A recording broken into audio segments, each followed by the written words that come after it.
भैया हराओ बोलो। मतंगेश्वर भगवान की, बागेश्वर धाम की जय, जटाशंकर धाम की।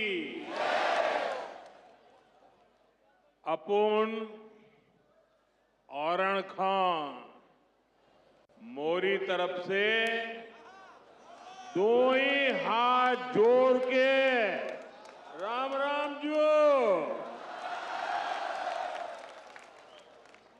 कार्यक्रम में उपस्थित मध्य प्रदेश के गवर्नर श्री मंगू भाई पटेल, मुख्यमंत्री भाई मोहन यादव जी, जगत गुरु पूज्य रामभद्राचार्य जी, बागेश्वर धाम के पीठाधीश्वर श्री धरेंद्र शास्त्री जी, दीदी मां साध्वी ऋतंबरा जी, स्वामी चिदानंद सरस्वती जी, महंत श्री बालक योगेश्वर दास जी,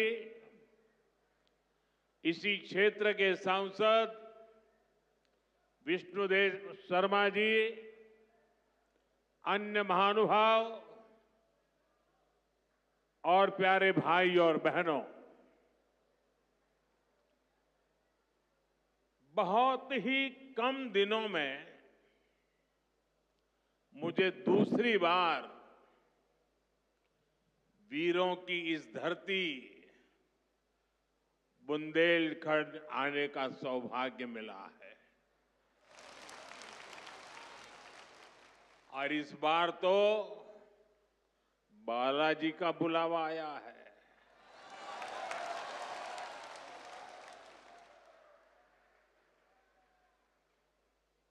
ये हनुमान जी की कृपा है कि आस्था का ये केंद्र अब आरोग्य का केंद्र भी बनने जा रहा है। अभी मैंने यहां Shri Bageshwar Dham medical science and research institute का भूमि पूजन किया है। ये संस्थान 10 एकड़ में बनेगा। पहले चरण में ही इसमें 100 बेड्स की सुविधा तैयार होगी। मैं इस पुनीत कार्य के लिए श्री धीरेन्द्र शास्त्री जी का अभिनंदन करता हूं और बुंदेलखंड के लोगों को बहुत बहुत बधाई देता हूं। साथियों, आजकल हम देखते हैं कि नेताओं का एक वर्ग ऐसा है जो धर्म का मखौल उड़ाता है, उपहास उड़ाता है, लोगों को तोड़ने में जुटा है। और बहुत बार विदेशी ताकतें भी इन लोगों का साथ देकर देश और धर्म को कमजोर करने की कोशिश करती दिखती है। हिंदू आस्था से नफरत करने वाले ये लोग सदियों से किसी न किसी भेष में रहते रहे हैं। गुलामी की मानसिकता से घिरे हुए लोग हमारे मत, मान्यताओं और मंदिरों पर, हमारे संत, संस्कृति और सिद्धांतों पर हमला करते रहते हैं। ये लोग हमारे पर्व, परंपराओं और प्रथाओं को गाली देते हैं। जो धर्म, जो संस्कृति स्वभाव से ही प्रगतिशील है, उस पर ये कीचड़ उछालने की हिम्मत दिखाते हैं। हमारे समाज को बांटना,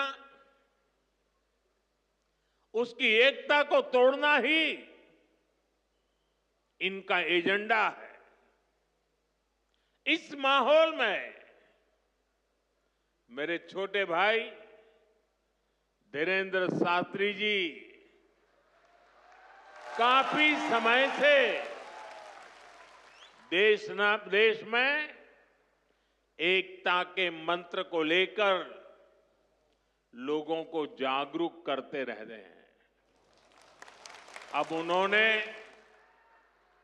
समाज और मानवता के हित में एक और संकल्प लिया है।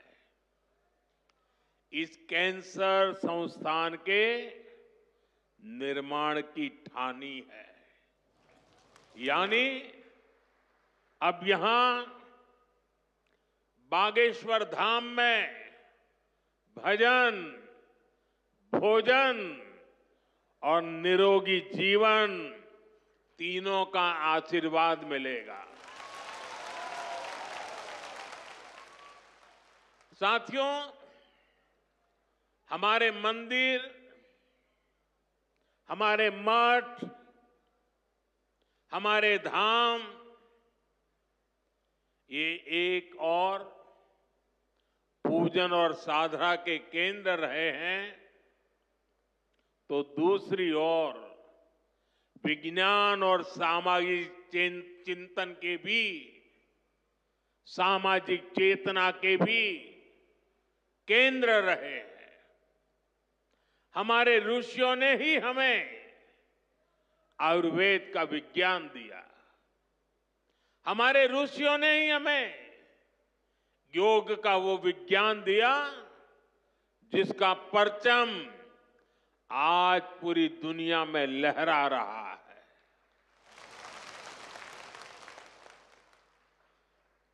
हमारी तो मान्यता ही है, परहित सरिस धर्म नहीं भाई, अर्थात दूसरों की सेवा, दूसरों की पीड़ा का निवारण ही धर्म है। इसलिए नर में नारायण, जीव में शिव, इस भाव से जीव मात्र की सेवा, यही हमारी परंपरा रही है। आजकल हम देख रहे हैं महाकुंभ की हर तरफ चर्चा हो रही है। महाकुंभ अब पूर्णता की ओर है। अब तक करोड़ों लोग वहां पहुंच चुके हैं।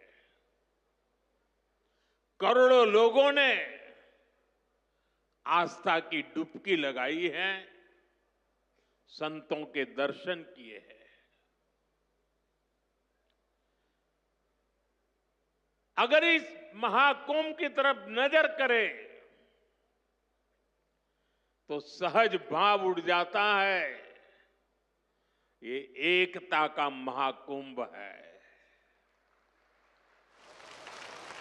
आने वाली सदियों तक 144 वर्ष के बाद हुआ ये महाकुंभ एकता के महाकुंभ के रूप से प्रेरणा देता रहेगा और देश की एकता को मजबूती देने का अमृत परोसता रहेगा। लोग सेवाभाव से लगे हुए, जो भी कुंभ में गया है एकता के दर्शन तो किए ही हैं, लेकिन जिन जिन से मेरा मिलना हुआ है, दो बातें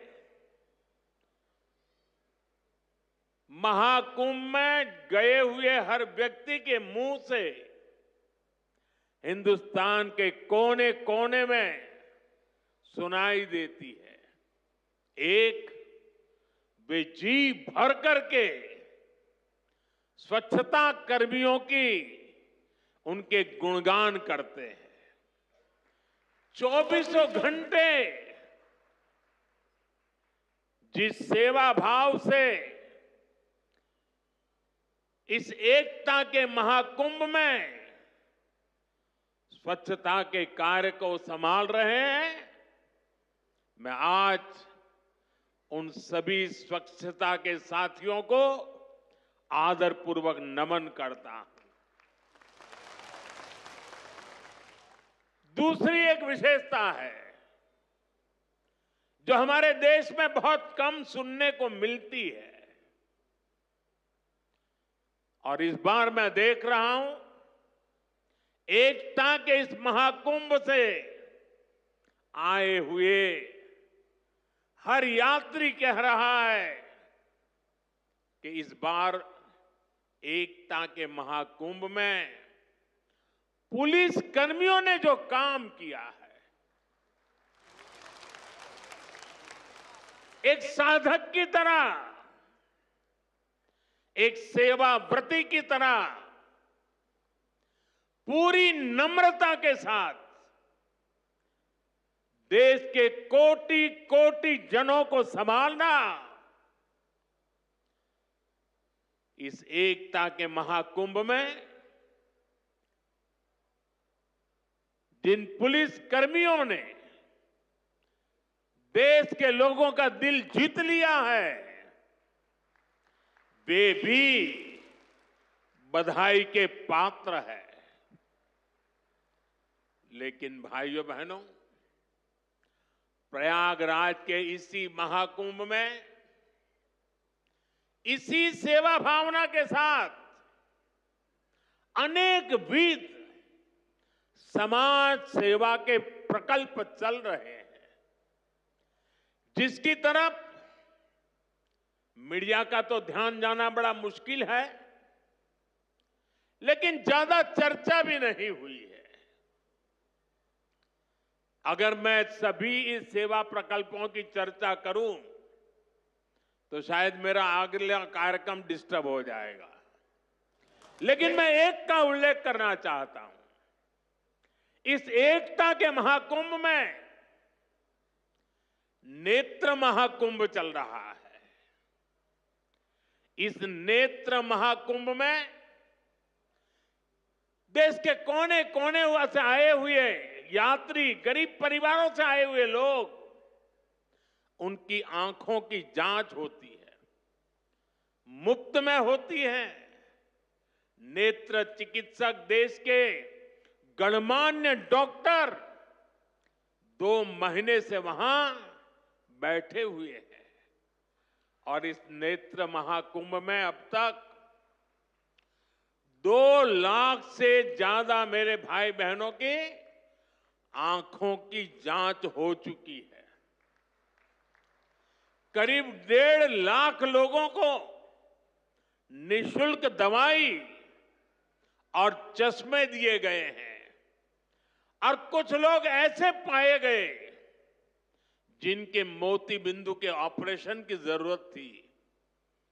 तो इस नेत्र महाकुंभ से चित्रकूट और अगल बगल के स्थानों पर, जहां पर अच्छी नेत्र चिकित्सा की अस्पतालें थी, करीब 16,000 मोतियाबिंद के ऑपरेशन के लिए उन अस्पतालों में भेज करके एक भी पैसे का खर्च बिना उन सबके मोतियाबिंद के ऑपरेशन किए गए। ऐसे कितने ही अनुष्ठान इस एकता के महाकुंभ में चल रहे हैं। भाइयों बहनों, ये सब कौन कर रहा है? हमारे साधु संतों के मार्गदर्शन में हजारों डॉक्टर्स, हजारों स्वयंसेवक स्वतः स्फूर्त भाव से, समर्पित भाव से, सेवा भाव से इसमें लगे हुए हैं।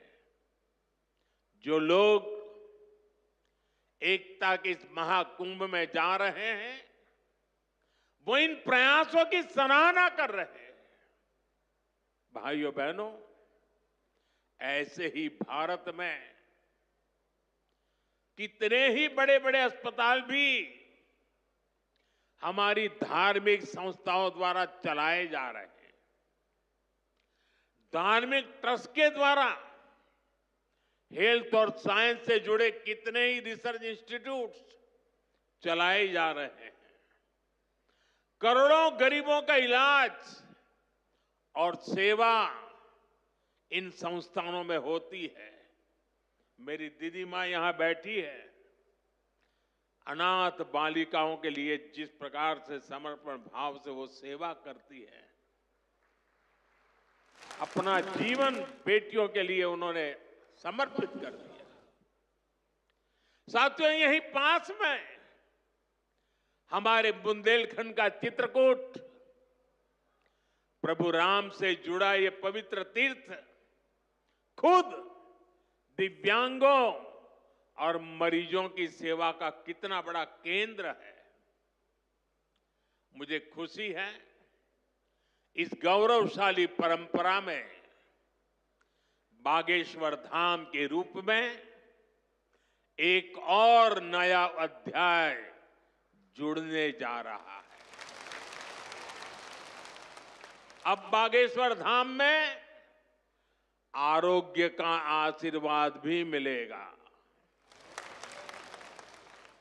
मुझे बताया गया है यहां 2 दिन बाद महाशिवरात्रि के दिन 251 बेटियों के सामूहिक विवाह महोत्सव का भी आयोजन होगा। मैं इस पुण्य कार्य के लिए भी बागेश्वर धाम की सराहना करता हूं। मैं सभी नवविवाहिता दंपतियों को, मेरी बेटियों को सुंदर और सुखी जीवन के लिए अग्रिम बधाई देता हूं, हृदय से आशीर्वाद देता हूं। साथियों, हमारे शास्त्रों में कहा गया है, शरीर माध्यम खलु धर्म साधनम, अर्थात हमारा शरीर, हमारा स्वास्थ्य ही हमारे धर्म, हमारे सुख और हमारी सफलता का सबसे बड़ा साधन है। इसलिए जब देश ने मुझे सेवा का अवसर दिया तो मैंने सबका साथ सबका विकास के मंत्र को सरकार का संकल्प बनाया। और सबका साथ सबका विकास के इस संकल्प का भी एक बड़ा आधार है सबका इलाज, सबको आरोग्य। इस विजन को पूरा करने के लिए हम अलग अलग स्तर पर फोकस कर रहे हैं। हमारा फोकस है बीमारी से बचाव पर। आप मुझे बताइए, यहां स्वच्छ भारत अभियान के तहत टॉयलेट, शौचालय हर गांव में बने हैं कि नहीं बने हैं? इससे आपकी मदद हुई कि नहीं हुई? आपको पता है, शौचालय बनने से एक और फायदा हुआ है। शौचालय बने हैं तो गंदगी से होने वाली बीमारियां भी कम हुई है। एक स्टडी कहती है, जिन घरों में शौचालय बने हैं वहां हजारों रुपये बीमारी पर खर्च होने से बचे हैं। साथियों, 2014 में हमारी सरकार आने से पहले हालात ये थी कि देश में गरीब जितना बीमारी से नहीं डरता था, उससे ज्यादा डर उसे इलाज के खर्च से लगता था। अगर परिवार में कोई एक व्यक्ति भी गंभीर बीमारी का शिकार हो जाए तो पूरा परिवार संकट में आ जाता था।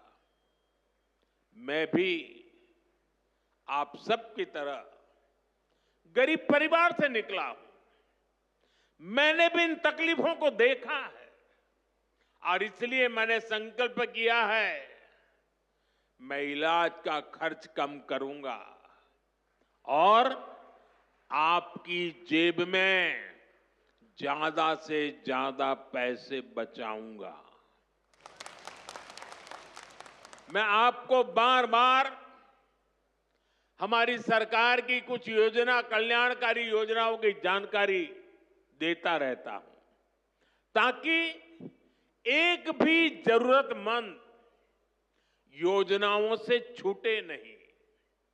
इसलिए मैं कई जरूरी बातें आज फिर यहां दोहरा रहा हूं और मैं आशा करता हूं आप इसे याद भी रखेंगे और अपने परिचितों को जरा बताएंगे भी।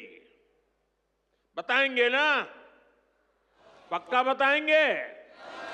ये भी सेवा का ही काम है।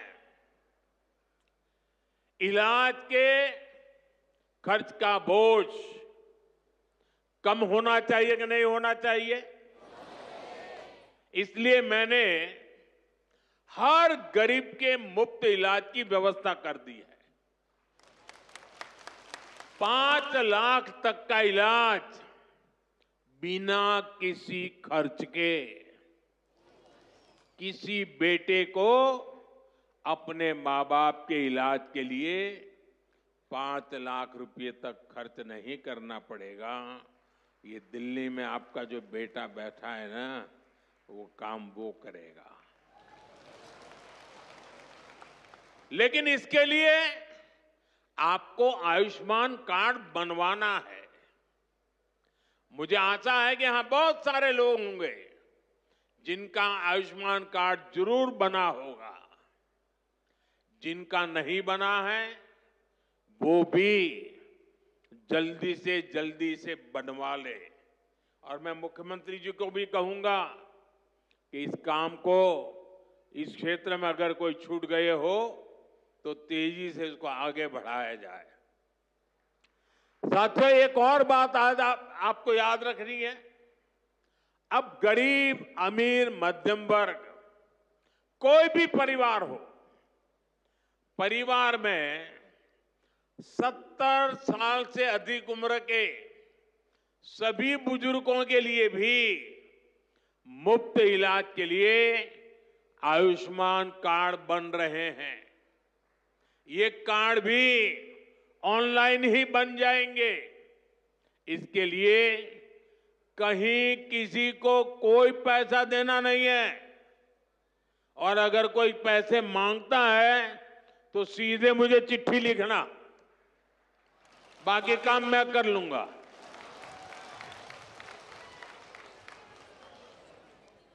अगर कोई पैसा मांगता है तो क्या करेंगे आप? लिखेंगे? मैं इन संत महात्माओं को भी कहता हूं कि आप भी जरा आयुष्मान कार्ड का प्रबंध कर दीजिए, ताकि आपको कभी बीमारी में मुझे सेवा करने का मौका मिले। आपको तो बीमारी आने वाली नहीं है, लेकिन अगर कहीं आ जाए तो। भाइयों बहनों, कई बार इलाज के लिए अस्पताल में भर्ती होने की जरूरत नहीं पड़ती है।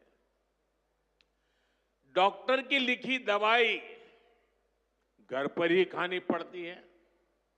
ऐसे में मेडिकल स्टोर से सस्ती दवाई मिले, मैंने इसका भी इंतजाम किया है। इस खर्च को कम करने के लिए देश में 14,000 से ज्यादा जन औषधि केंद्र खोले गए हैं। और ये जन औषधि केंद्र ऐसे हैं कि जो दवाई बाजार में 100 रुपये में मिलती है, जन औषधि केंद्र में वही दवाई सिर्फ 15, 20, 25 रुपये में मिल जाती है। अब आपका पैसा बचेगा कि नहीं बचेगा? तो आपको जन औषधि केंद्र से दवाई लेनी चाहिए कि नहीं लेनी चाहिए? दूसरी एक बात मैं करना चाहता हूं।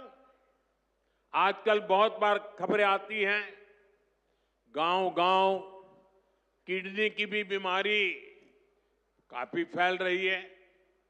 अब किडनी की बीमारी जब बढ़ जाती है तो लगातार डायलिसिस करानी पड़ती है, नियमित रूप से करानी पड़ती है, दूर दूर जाना पड़ता है, खर्चा बहुत लगता है। आपकी ये मुसीबत कम हो, इसलिए हमने देश के 700 से ज्यादा जिलों में 1,500 से ज्यादा डायलिसिस सेंटर खोले हैं। यहां मुफ्त डायलिसिस की सुविधा भी उपलब्ध है। सरकार की इन सब योजनाओं की जानकारी आपको भी होनी चाहिए और आपको अपने परिचितों में भी सबको बताना चाहिए। तो मेरा इतना काम करोगे? जरा सब हाथ ऊपर करके बताइए, करोगे? आपको पुण्य मिलेगा। ये सेवा का काम है। साथियों, बागेश्वर धाम में कैंसर मरीजों के लिए इतना बड़ा अस्पताल खुलने जा रहा है, क्योंकि कैंसर अब हर जगह बड़ी परेशानी बन रहा है। इसलिए आज सरकार, समाज, संत सब कैंसर के खिलाफ लड़ाई में मिलकर प्रयास कर रहे हैं। भाइयों बहनों, मुझे पता है गांव में अगर किसी को कैंसर हो जाए तो उससे लड़ना कितना मुश्किल होता है। पहले तो बहुत दिनों तक पता ही नहीं चलता कि कैंसर हुआ है। बुखार और दर्द की घरेलू दवाएं ही आमतौर पर लोग लेते रहते हैं, और कुछ लोग तो पूजा जाप में चले जाते हैं, किसी तांत्रिकों के हाथ में फंस जाते हैं। जब तकलीफ बहुत बढ़ जाती है या गांठ दिखने लगती है, तब जाकर बाहर दिखाते हैं, तब पता चलता है कि कैंसर हुआ है। और कैंसर का नाम सुनते ही पूरे घर में मातम छा जाता है, सब कोई घबरा जाता है, सारे सपने चूर चूर हो जाते हैं, और ये भी समझ नहीं आता कि कहां जाना है, कहां इलाज कराना है। ज्यादातर लोगों को दिल्ली, मुंबई का ही पता होता है। इसलिए हमारी सरकार इन सब तकलीफों के समाधान में लगी है। इस साल जो बजट आया है उसमें भी कैंसर से लड़ने के लिए कई सारी घोषणाएं की गई है, और मोदी ने तय किया है कि कैंसर की दवाओं को और सस्ता किया जाएगा। अगले 3 साल में देश के हर जिले में कैंसर डे केयर सेंटर खोले जाएंगे। डे केयर सेंटर में जांच भी होगी और आराम करने की सुविधा भी होगी। आपके पड़ोस में ही जो जिला अस्पताल है, चिकित्सा केंद्र हैं, वहां कैंसर क्लिनिक भी खोले जा रहे हैं। लेकिन भाइयों बहनों, आपको मेरी एक बात अच्छी लगे या बुरी लगे, लेकिन इसको कुछ करना ही पड़ेगा। याद रखना और जीवन में लागू करना। कैंसर से सुरक्षा के लिए आपको भी सावधान और जागरूक होना पड़ेगा। सबसे पहली सावधानी ये है कि समय से कैंसर की पड़ताल, क्योंकि एक बार कैंसर फैल गया तो उसे हराना उतना ही मुश्किल हो जाता है। इसलिए हम 30 साल से ज्यादा उम्र के सभी लोगों की जांच के लिए एक अभियान चला रहे हैं। आप सबको इस अभियान का फायदा उठाना चाहिए, हिस्सा बनना चाहिए। लापरवाही नहीं करनी है। थोड़ी सी भी जो शंका हो तो कैंसर की तुरंत जांच करवानी है। एक और बात, कैंसर को लेकर सही जानकारी भी बहुत जरूरी है। ये कैंसर किसी को छूने से नहीं होता है। ये छुआछूत की बीमारी नहीं है। ये छूने से नहीं फैलती है। कैंसर का खतरा बीड़ी, सिगरेट, गुटखा, तंबाकू और मसाले से बढ़ता है। ये माताएं बहनें ज्यादा खुश हो रही है मेरी बात सुन के। इसलिए कैंसर फैलाने वाले इस सब नशे से आपको तो दूर रहना ही है, औरों को भी उससे दूर रखना है। अपने शरीर और स्वास्थ्य का ख्याल रखना है। और मैं आशा करता हूं, अगर हम सावधानी रखेंगे तो बालेश्वर धाम के कैंसर अस्पताल पर बोझ नहीं बनेंगे। यहां आने की जरूरत नहीं पड़ेगी। तो सावधानियां रखोगे ना? लापरवाही तो नहीं करोगे ना? साथियों, मोदी आपका सेवक बनकर आपकी सेवा में जुटा है। मैं पिछली बार जब छतरपुर आया था तो यहां मैंने हजारों करोड़ रुपए की योजनाओं का लोकार्पण और शिलान्यास किया था। और अभी मुख्यमंत्री जी ने इसका वर्णन भी किया। आपको ध्यान होगा, इनमें 45,000 करोड़ रुपए की केन बेतवा लिंक परियोजना भी थी। ये परियोजना कितने दशकों से लटकी हुई थी। कितनी सरकारें आई चली गई। हर पार्टी के नेता भी बुंदेलखंड आते थे, लेकिन यहां पानी की किल्लत बढ़ती ही चली गई। आप मुझे बताइए, पिछली किसी सरकार ने अपना वादा पूरा किया क्या? ये काम भी तब शुरू हुआ जब आपने मोदी को आशीर्वाद दिया। पीने का पानी और उसका संकट दूर करने के लिए भी तेजी से काम हो रहा है। जल जीवन मिशन यानी हर घर जल परियोजना के तहत बुंदेलखंड के गांव-गांव में पाइप से पानी पहुंचाया जा रहा है। गांव में पानी पहुंचे, हमारे किसान भाई बहनों की तकलीफ दूर हो, उनकी आय बढ़े। हम इसके लिए दिन रात मेहनत कर रहे हैं। भाइयों बहनों, बुंदेलखंड समृद्ध बने, इसके लिए जरूरी है कि हमारी माताएं बहनें भी उतनी ही सशक्त बने। इसके लिए हमने लखपति दीदी और ड्रोन दीदी जैसी योजनाएं शुरू की है। हम 3 करोड़ बहनों को लखपति दीदी बनाने का लक्ष्य लेकर चल रहे हैं। बहनों को ड्रोन उड़ाने की ट्रेनिंग भी दी जा रही है। बुंदेलखंड में सिंचाई का पानी पहुंचेगा। बहनें ड्रोन से फसलों पर छिड़काव करेगी, खेती में मदद करेगी, तो हमारा बुंदेलखंड समृद्धि के रास्ते पर तेजी से आगे बढ़ेगा।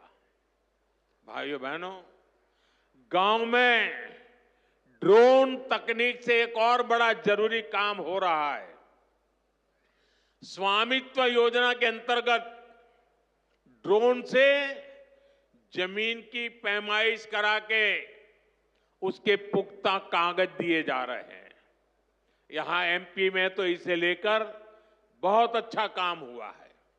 अब इन कागजों पर लोग बैंक से आसानी से लोन भी ले रहे हैं। ये लोन रोजगार धंधे में काम आ रहा है, लोगों की आय बढ़ रही है।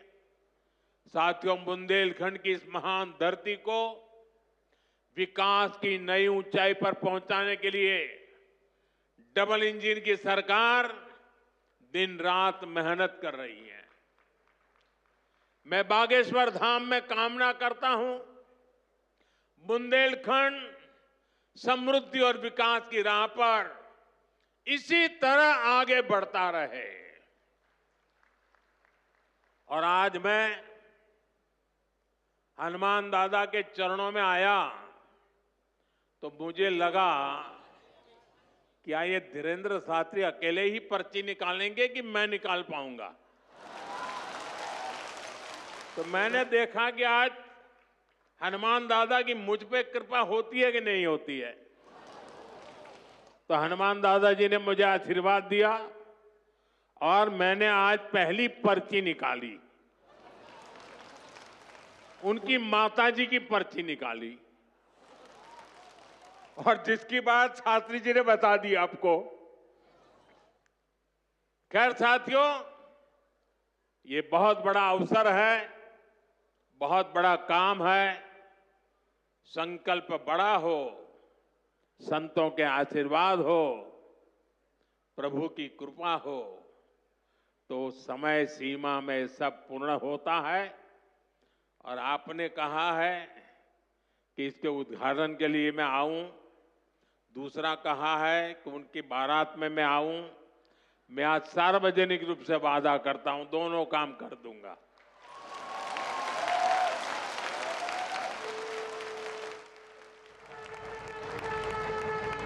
आप सभी को एक बार फिर मेरी बहुत बहुत शुभकामनाएं, बहुत बहुत धन्यवाद। हर हर महादेव।